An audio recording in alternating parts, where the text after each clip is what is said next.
Every time I come on here and it's time for the Maybe series again, I'm always like, I don't know where the month went. I can't believe it's time. It's time again.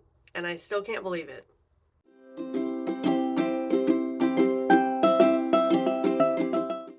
Hi, hello, and welcome back to my channel. My name is Alex, and today is the Maybes episode. If you're new here, the Maybes episode is an episode I do at the end of every month where I kind of talk about some of the books I might be reading for the upcoming month. I don't really get into the synopsis or anything, don't really talk too much about the book.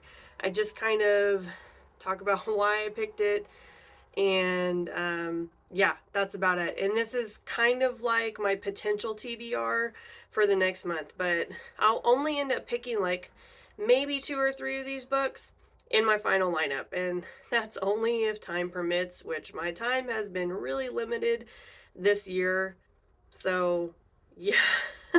Make sure you hit all the buttons down below so you know when I'm posting. I post every week, and all we do on this channel is talk about books. So if you like listening to people talk about books, here I am every week doing just that for you. I will apologize. I've had a cold. Like, I'm in the Midwest. If you're in the Midwest, then you know this is kind of like a really weird time of year where it's like still pretty cold at night, but then it gets kind of warm during the day. Anyway, I don't know what's going on with my health, but like, I'll get through it, I suppose. So let's not waste any more time. Let's get into it. The first book on the Maybes list is The Devil in Ohio by Daria Polatin. Okay, I talked about this on one of my posts because this was like kind of a super exciting announcement. The Devil in Ohio series was just released on Netflix not that long ago. I feel like probably everyone's kind of like at least seen it on there by now. And I started watching that, and because of my personality and just like how busy I was getting, I wasn't able to get more than like maybe 2 episodes into it. And I found out that the show was based on this book, which is actually based on true events. So I was like, oh my gosh, have to read the book. Have to read the book before I get too much further into the show.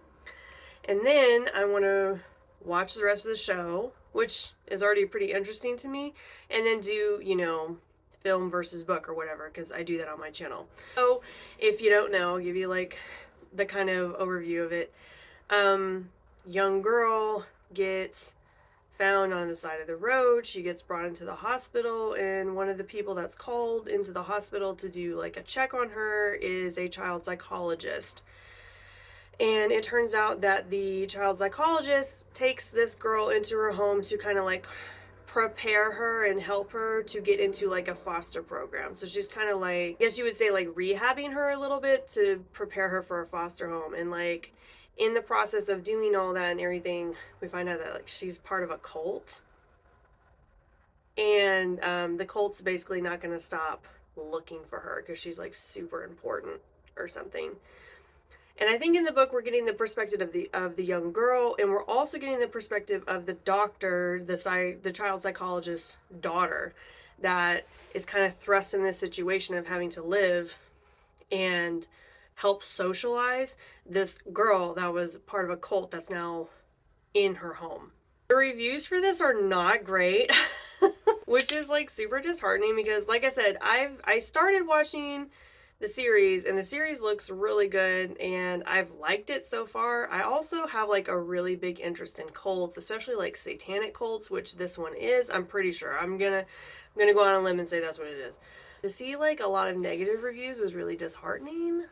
But I also feel like this says it's based on true events. I feel like books that are based on true events, you either really, really like that genre or you really don't, because it doesn't always have a satisfactory ending, because that's just real life. We always kind of like fiction to wrap up with a little bow, complete arcs, storyline feels sealed for us. That's not real life.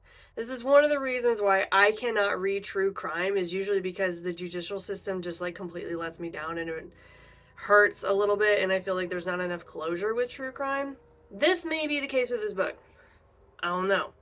All I'm saying is I want to read it and then finish watching the series and see what I think. So yeah, this one on the list. The next book I'm going to talk about is Sweet Temptation by Maya Banks. Okay, this is part of the Sweet series by Maya Banks. Part of my 2023 goals was finishing out some of my series, and this series I have had open for a long time. I mean, talking about like 7 years, I think. Because I read the first 3 books. I think it's 3. So I think this is book 4. I read the first couple books like rapid fire, right after another. I will tell you, this is like a BDSM series, okay? And when you rapid fire books like that, at least for me, I got burnt out and I had to stop. And then I just kind of tabled it and I never came back to it. I do want to try and finish this series this year, so I'm going to pick up the 4th book, or I'm going to try to pick up the 4th book. It went on the list, doesn't mean I'm going to read it. But I immediately like read the synopsis and my mind immediately went back to this series. Like the recall is all there. I'm already interested in like what this book is about. All the characters are kind of interconnected, so yeah. There's not a lot of, I'm not going to be able to give you a lot of information or anything. It's a BDSM novel, supposed to be super smutty, and this one, actually, if I remember correctly from the last book, this one borders on a lot of like emotional pain, which I think would be very beautiful. So, we'll see. The next book on my list is Dope by Sara Gran. Okay, this book has been on my TBR for like years. I've read Sara Gran before. I read a book by her called Come Closer, which was a paranormal book. Did I love it? Did I think it was interesting? Yes.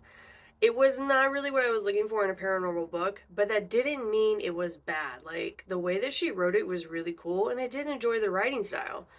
I just think the context of the book didn't work for me the way I wanted it to work. I'm also extremely picky when it comes to paranormal writing, so I feel like that may have been the issue. Wasn't badly written. I think it was just not for me. So, this book has been on my list forever, and it's about an ex-addict that gets hired by a family to find their missing daughter.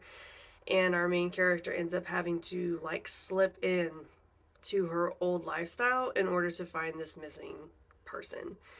It's very short. As I recall, Come Closer was also pretty short. There was not a lot of details in the synopsis. Like, literally what I told you was all that was written. It was maybe 6 sentences. So, yeah. We'll see. Okay, so right here is where I hit a wall. I could not come up with any ideas about what I wanted to read. My last couple of months have been so busy for me with my freelancing work, and I feel very grateful that all that work is taking off, but it deeply cuts into my personal reading time because I also have like all the life things that you have to do. I have kids, I have a house, I have pets. Probably why I'm sick. Yeah, so, and also like part of my job, like freelance reader. So I spend a lot of my time reading, especially like the last couple months because I've been like crazy busy. And then like my hobby is also reading. Well, when your hobby and your job are kind of like the same thing, sometimes you don't want to do the hobby, Anyway, so I kind of hit a wall on my lineup. So I was like, okay, let's go back to the 2023 goals. And so I did. What is on my 2023 goals? Well, you can go watch the video. But one of the things was I wanted to read more Stephen Graham Jones. Let me tell you, I dug into Mr. Jones. He has a crap ton of books. Like a lot. Kind of happened like with the Sarah Gailey issue that I had a couple months, my last month, I don't know, when I was like, how do I even pick? How do I even pick? So I picked 2 because it's like, why not? It's the maybes list. No one's gonna know. We'll pick 2. So I did. The first one is All the Beautiful Sinners by Stephen Graham Jones. This one is thick, okay? So I'm gonna be honest. I don't know that this is gonna make it into the lineup. I never know what any of these books are gonna make it in the lineup, Sometimes I don't decide until halfway through the month, which is not advised. I think this one's a serial killer thriller, if I remember correctly, and it's set in West Texas on indigenous reservation land. So, And the reviews for this were super, super good, but a lot of people said it was extremely intricate and you had to be patient with the storyline. Oof, I don't know. Patience ain't good for me when I'm reading. And, I read All the Good Indians, which was my introduction to Stephen Graham Jones, and that took a lot of patience too. And I remember thinking, I was at the halfway point in the novel, and I was like, if he doesn't move it along, I'm gonna start getting upset. Well, he did move it along, but it was a good 150 pages before he started moving it along, you know? And I did get a little frustrated. So I feel like this might fit into that category too of me getting a little frustrated. If people in the review section were like, you gotta have patience. I don't have a lot of that these days. But, so I was like, we'll just add it to the list because it did sound good. The next book is My Heart is a Chainsaw by Stephen Graham Jones. This one is slightly shorter than the other one. This is part of a series that I'm not sure that he's finished writing. I know there's 2 books in this series out. I don't know if there's going to be a third, like if it's a trilogy or if it's just a duology. Because this one was done fairly recently. Like I want to say it was published in 2021. So there's a really good chance that it's just not finished yet. This one sounds interesting to me because this does have more of a horror edge to it than the other book sounded like.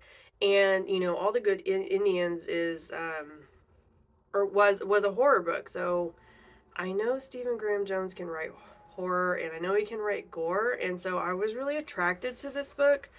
I'm still not entirely sure what it's about, except that it does center around a young indigenous girl living in a town that she doesn't feel like she fits into. There are murders that start happening, and she's also like a horror movie aficionado or like buff, and she starts either placing the murders in her head in the space of horror films or something along that line. Yeah, the synopsis to me was a little bit misleading. Like, I wasn't really sure where it was going, but that is also part of, like, the draw to the book, to, like, get you to read it. So, yeah, this one definitely sounded interesting. The next book I'm going to talk about is Take My Hand by Dolen Perkins-Valdez. Okay, so, I'm on Book Talk, and this book popped up for me on someone's page, and I was like, this sounds really interesting. Set in the 70s, post-segregation Alabama, centered around Sybil Townsend, who is a nurse, and it talks about the medical disparities of POC BIPOC communities. It's set fairly recently. The 70s is not that long ago, so I know people like to pretend it is, but it's not. And I feel like this could have a lot of impact on like the current issues that we're still having today, that BIPOC and POC people are still struggling with, the conversations that we're still not really having.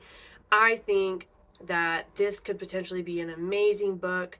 It is based on true events. Like, it's not just some like piece of fiction, you know what I mean?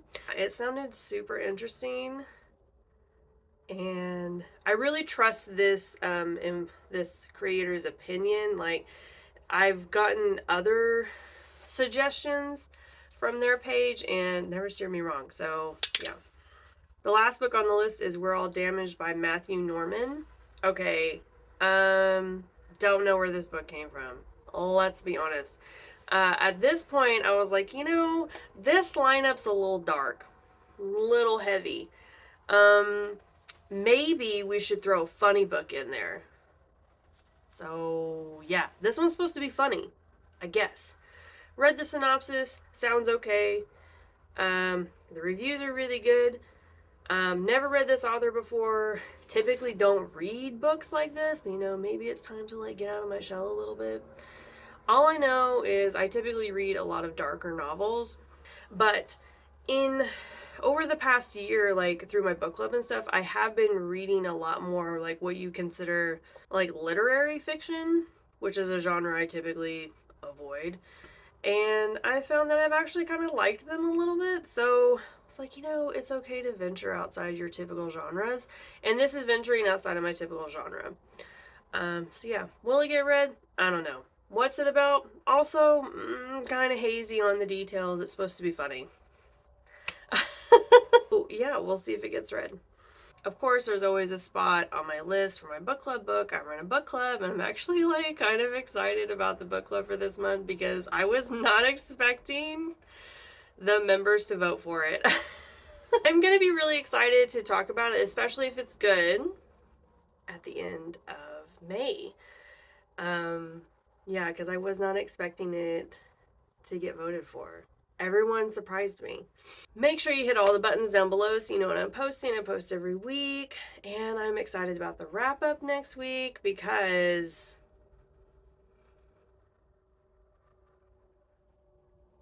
I have a lot of feelings about the books that I read this month. Yeah, I'll just leave it at that. Thank you for tuning in to the Maybe series, and I will see you guys next time. Bye!